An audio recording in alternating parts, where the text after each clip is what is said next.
Kala dua bersaudara yang tak pernah akur, secara teknis Korea Utara dan Korea Selatan hingga kini masih berada dalam situasi perang sejak gencatan senjata pada tahun 1953.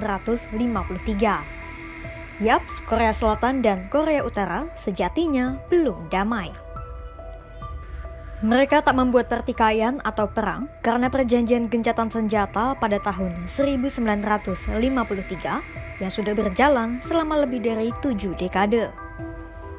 Namun, ketegangan yang terjadi di antara keduanya setelah pandemi dikhawatirkan akan memanaskan peperangan kembali. Baik Korea Selatan maupun Korea Utara, keduanya memiliki tujuan yang berbeda jika nantinya perang di semenanjung Korea pecah.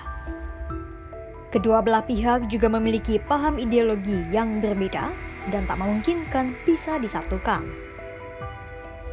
Ditambah, Presiden Korea Selatan Yoon Suk Yeol pada 4 Juni 2024 mengumumkan negaranya telah menangguhkan perjanjian militer dengan Korut yang disepakati sejak September 2018. Adapun penangguhan itu imbas dari provokasi militer Korut dan juga insiden adu perang balon di antara keduanya. Lantas, bagaimana konflik berkepanjangan di antara Korut dan Korsel bermula? Lalu, apa pula tujuan kedua belah pihak dalam perang di semenanjung Korea?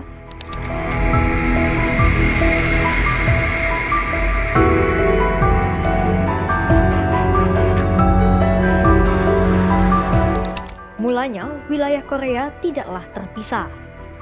Namun, situasi berubah usai Jepang angkat kaki dari Korea pada tahun 1945. Uni Soviet datang dan menduduki wilayah utara Korea, sementara Amerika Serikat menduduki bagian selatan Korea. Hingga 5 tahun kemudian, pada 25 Juni 1950, meletuslah Perang Korea. Dengan sokongan Uni Soviet, Korut menginvasi Korsel yang saat itu didukung Komando PBB pimpinan Amerika Serikat. Akhirnya, setelah 3 tahun perang, terbitlah gencatan senjata yang resmi memisahkan kedua Korea. Tapi, karena kesepakatan di antara keduanya hanya gencatan senjata, maka praktis sampai sekarang belum ada kata damai di antara Korut dan Korsel.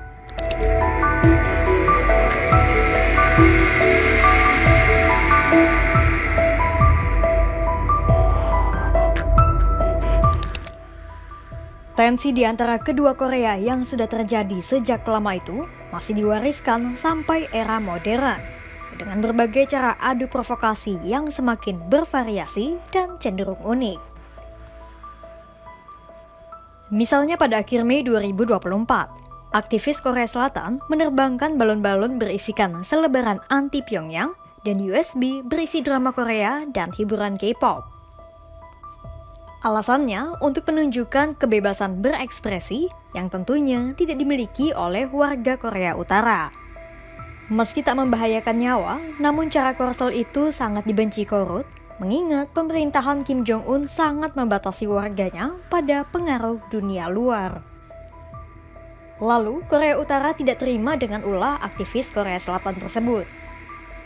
Dibalaslah dengan kiriman ribuan balon udara berisi sampah, kain bekas, potongan kertas, dan kotoran yang membuat warga Korea Selatan kerja bakti berjamaah. Dari perang balon udara itu, Korea Selatan keluar dari kesepakatan militer yang disepakati pada tahun 2018 lalu. Hasilnya, militer Korea Selatan mulai provokasi di perbatasan dengan memasang pengeras suara.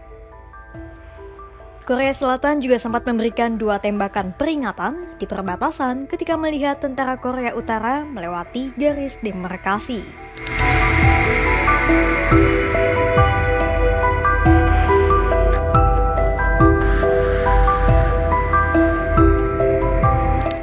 Korea Utara yang didukung Rusia dan Cina dari belakang layar, dan Korea Selatan yang hadir bersama Amerika Serikat sebagai pelindungnya, sebenarnya memiliki tuntutan masing-masing.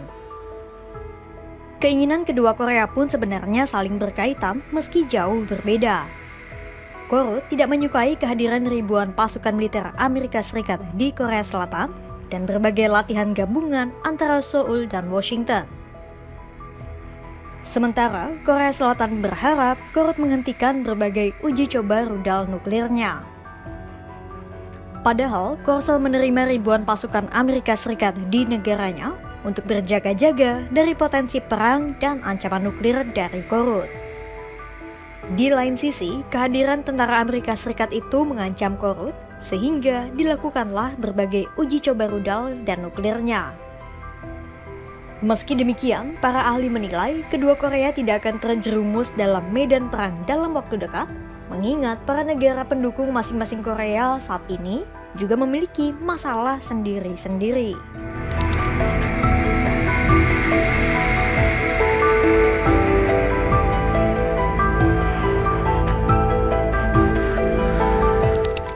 Di samping provokasi militer yang terjadi di antara keduanya, sejatinya Korea dan Korsel pernah berada di dalam situasi yang cukup menenangkan pada masa kepemimpinan Presiden Moon Jae-in. Pada 19 September 2018, Moon Jae-in berhasil merayu Kim Jong-un untuk menandatangani perjanjian militer. Bahkan, Moon Jae-in sampai sempat berpidato di Pyongyang saat itu. Karena perjanjian militer itu, Korea dan Korsel pun kompak menghentikan berbagai tindakan permusuhan yang menjadi sumber konflik. Mulai dari menghentikan latihan militer di perbatasan, sampai melucuti pos penjagaan, ranjau darat, persenjataan, dan pengeras suara propaganda. Tapi karena eskalasi uji coba nuklir Korea dan meningkatnya intensitas kedekatan militer Korsel dengan Amerika Serikat di era Presiden Yoon Suk Yeol, akhirnya kedua Korea kembali berada di titik panas.